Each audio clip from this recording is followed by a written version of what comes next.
De l'Évangile de Jésus-Christ selon saint Marc, chapitre 13, versets 33 à 37.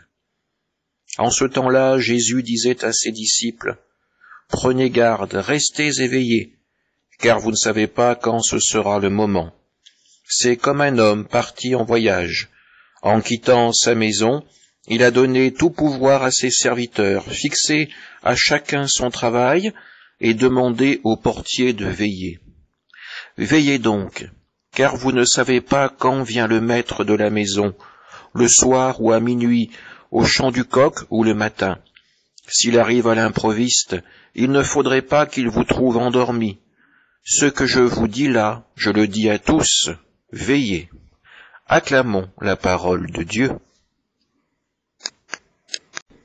Si nous remontons le texte de quelques versets, nous entendrons Jésus dire à ses disciples que le jour et l'heure de la venue du Fils de l'homme n'est connu que de son Père.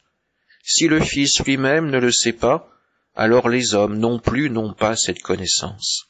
C'est pourquoi il les invite à prendre garde et à veiller, à rester éveillés. Jésus leur demande de faire attention à ne pas se laisser surprendre. D'où l'image utilisée. Vous ne savez pas quand le maître de maison reviendra, le soir ou à minuit, au chant du coq ou le matin. D'ailleurs, cette allusion au chant du coq renvoie au reniement à venir de Pierre. Jésus semble nous dire « Soyez attentifs, sinon vous me renierez sans y prendre garde ». On se rappelle aussi quand Jésus demande à ses 3 apôtres de l'accompagner dans sa veille et sa prière à Gethsémani. Il s'était endormi sans s'en rendre compte. Jésus nous demande de rester dans cet état de veille et de confiance pour toujours agir à la construction du royaume, de veiller et de prier afin de résister à la tentation. Le maître de la maison part en voyage, il laisse sa maison, la confie à ses serviteurs, chacun à sa tâche, et il donne au portier l'ordre de veiller. La tentation apparaît alors clairement, c'est de dormir, de négliger la maison. Or, ces paroles sont prononcées seulement 2 jours avant la Passion, avant que le Maître parte.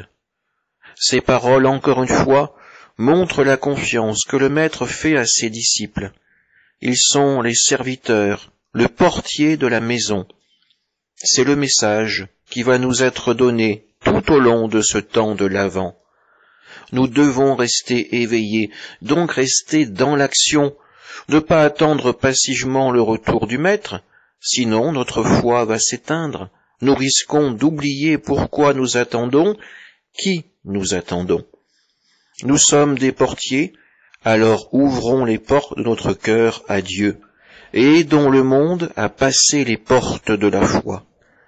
Ne soyons pas des chrétiens morts à l'intérieur, mais vivants pour la gloire de Dieu. Amen.